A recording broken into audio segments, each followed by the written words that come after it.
Hey guys, welcome to the channel. I'm doing a little solo trip this morning. Take a little break. Just sometimes you got to be selfish and just go for yourself. You know, that's what I'm gonna do. So y'all see all the boats behind me though? I'm at Washington Street Pier. Pretty impressive how many people are fishing. Y'all see that?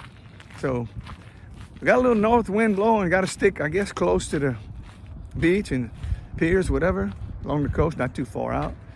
But it's showing only 5 miles an hour, so we'll see. I might go to Taylor's Reef. Might go see Roscoe for some shrimp. No telling what I'm gonna do when I'm by myself. See you in a bit.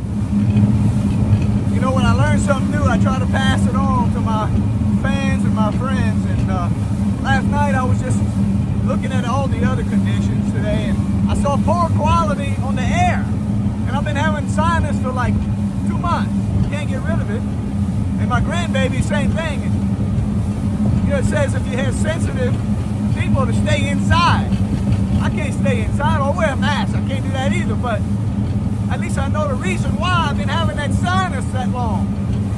It's no rain for over a month here in Waveland and even in New Orleans, and poor quality. All around there, we're close to New Orleans. So anyway, the water is beautiful because of no rain. Water's clean, clear, but the air quality sucks. It's on the poor level. So just wanted to give you that information. Joe's hooking me up right here at Roscoe's. Believe it or not, they still have live shrimp this late in the season. Roscoe works hard to try to keep live bait. So if you like live bait, I like it on and off. You know, I try the plastic, I try the live bait, but if they got the good size shrimp, they got some good ones and lively, then today we're gonna try live shrimp. Joe's hooking me up. Oh yeah. Perfect eating size red right in my first fish. Look at that blue tail. Perfect. We'll get a little too close to this reef right here. I'm at Gene Taylor Reef, also known as Handkerchief Reef. Got 3 other boats out here. I'm not in my favorite spot, but hey, I got a nice redfish, so we'll see. Might be a redfish video, huh? I got another one on my second cast over here, but he's too small. Go ahead and release him and coming real close to the structure. I put, for the winter time, I put 14-pound test on. I go down a little bit from 17. You know, the key is fishing this reef is finding where the fish are, of course, because I believe that 80% of the fish and 20% of the reef. That's not always true. Sometimes they spread out, one here, one there, but in most cases, they're gonna like whatever that current is doing, the wind. There's wind current and there's regular current, tide. And so you gotta figure that out. Uh-oh, I got a bite. That was just a shrimp. I got a big shrimp on there. Felt like a bite, but it was just him jumping, running away from something. But anyway, you can see the current right here. I'm trying this. I like this area the way it looks. The current's coming off of the structure and making like a little stream, like maybe a channel through there, even though it's not, it's just the wind current. And so a lot of times the fish just like to get, when it's not too strong, they sit there and wait for the food to come to them because they don't want to chase the bait. So just try to educate y'all when I'm on these solo trips, try to help y'all, new people, especially the veterans, they know what I'm talking about already. But, and I'm gonna just creep my way down this reef. All the boats are going except for one. I believe there's fish here, you just gotta find them. You guys keep moving until you find them. And I truly believe that if you're fishing with bait like I have, real nice size shrimp, free lining, if you don't get a bite in 10, 15 seconds, you can move down another 15, 20 feet and just keep trying new real estate until you get on the trout or whatever you're looking for. The key is to keep moving, and it's hard. You can't do that with an anchor. You gotta have one of these fancy trolling motors, but most of y'all do. All right, guys, I got my first trout, man. So look at this water, how pretty, huh? Yep, he's gonna hold some grease. First trout, look how black that back is. Pretty fish. What I wanted to say also is, you know, I'm sitting right here, this little current's coming over the, some people call it rocks, the structure, the old barge, the old bridge from Katrina. And I saw finger mullet come up a couple times right here. So I said, I'm gonna stay here a little longer, and here we go. Let's see if we can get some more. You know, in the summertime, you feel like it's better on the down current side when they stuck close to the reef, but you know, the last couple trips we've been on the up current side and letting the bait go into the reef and doing better. So I might have to get on the other side. We'll see what happens here. I'm gonna go a little further. All right, I crossed over and now I'm gonna fish up current. See if we get any better results. I only got 3 keepers, so gotta do better than that. Guess what? First cast. First cast, look at that. First cast on this side, up current. So hang on, baby. We're getting ready to put the hammer down. That's a keeper too. Nice fish, about 16 inches. Croaking, little male. And the reason we started off on the other side because there was 3 boats on this side. They all gone now. So I switched over right here. They got a little, where the structure goes down, I picked my motor up and went over the structure right there. So just letting y'all know every step of the way, my whole trip. So if you struggle out here, you got to make changes. I was struggling a little bit. I made a change and first cast. We'll see if it keeps on. You know, think about this. Most of the fish, the bigger fish, are going to be close to the structure. And if you're on the downside and you're free lining with no weight, the shrimp has a tendency to want to stay up. So the current blows him out. This way the current's taking him into the reef. Think about that.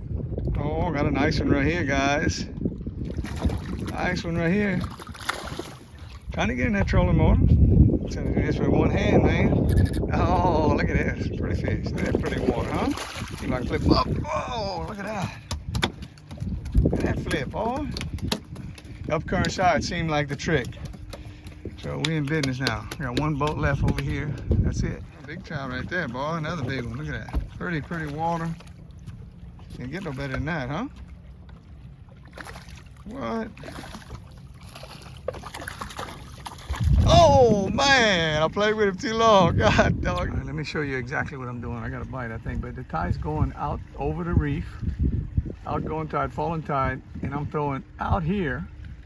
It'll open. And then the bait's going with the current towards the reef, and that's when I'm getting struck. Amidst the catching those redfish and those trout, look what I got. Big black drum, man. I don't know if y'all know it from in Louisiana. These fish are legal over here for any size, and there's no size limit and no creel limit. You can catch as many as you want. Very good eating if they're that size. That's about 20 inches, so that's probably a good eating fish. And the fish are on fire right here. Y'all recall what I said about 80% of the fish in 20% of the area. That's where I'm at right now. This small little area right here is loaded with drum, trout, whatever. One of them cut me off. I don't know if it's a mac or just a freight in the line, but it's on fire, man. You got to find them. When you find them, you nail them. Another nice trout, guys. Another nice trout. Ain't no giant, but he's a golden fry pan, huh? About 16, 17. Man, it's crazy, huh? Catching them fish just like we did in the spring and the summer. And it's late October. It's crazy. Crazy. Another one, boy. Another one bites the dust. Look at that purple. How pretty. They're not real big, but hey, they're 16, 17. I'll take them. My neighbors will take them. About the same size, 16, 17 inches. Pretty fish, huh? Pretty water. Barely hooked. Look, he's shaking that head. He's trying to get off. Let me flip that thing in. Oh. I like that flip, huh? Pretty fish, though. Good eating. And another boat just came toweling in here. But he's throwing plastic. I don't know if the plastic will work here. I got another one there, all like cookie cutter size, about the same size. Huh? What you think about that? About the same size. Look at who just came out, huh? Perfect eating size, huh? You know what I just wanted to say, about every 3rd shrimp, they're eating the legs off, the pinfish. So when that happens, of course, you got to take the shrimp off, either put him in a box and eat him if he's big enough, or throw him away, or stack him up in the corner so no pinfish come around your boat. But the pinfish will eat the legs off, and after that, you got to change the bait. So you got to have a strong live shrimp to catch these trout. This one might be a little bit better. Might be a little bit better fish. He's fighting hard. Yeah, a little bit better than the others. Let's see if we can get him up before I drop him. He's about to fall off. Oh, yeah. A little bit. Right. 17. The guy's using plastic. Ain't got caught one yet. I'm gonna try the plastic in a little bit when I run out of shrimp.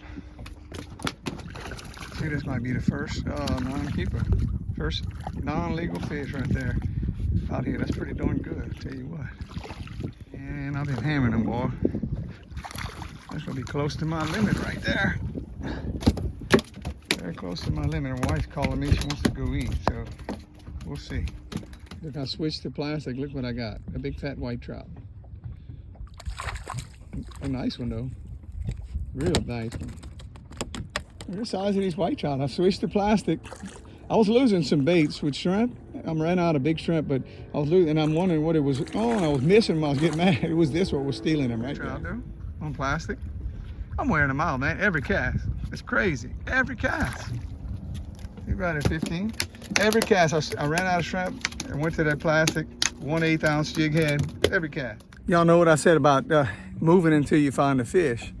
Well, you know, I did that, and when I found them, I'm still on them. I'm gonna end up leaving them biting.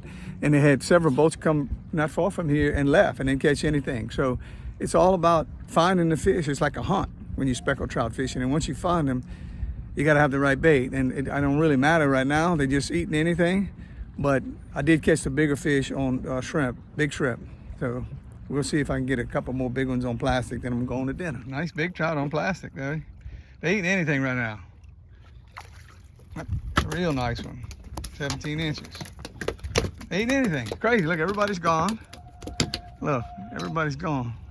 This is also known as handkerchief reef. But they're on the upside. I tried that downside, you know, right below, on the edge of the structure, and then caught two fish. I got on this side and wearing them out. It's crazy. Every cast. That's another big whitey though. Look at that water, how pretty, man. That's 13-inch whiteys. Yeah, they got a little bit smaller, you know. They got a little bit smaller, but on the plastic. Let's see what I'm using. He probably a keeper. He's probably right at 15, but this is what I'm using. It's like not a blue moon. It's got a little light, very light pink to it. With a 1/8 ounce jig head. Jerking it and swimming it, either way. But that paddle tail is the difference. I love that paddle tail. These needlefish been bothering me the whole time I'm here. I finally hooked one. That's insane. They attack that shrimp and tear the shrimp up too at the top. Y'all ever had that scenario? Y'all give me some comments on it. There's a lot of good baits out there.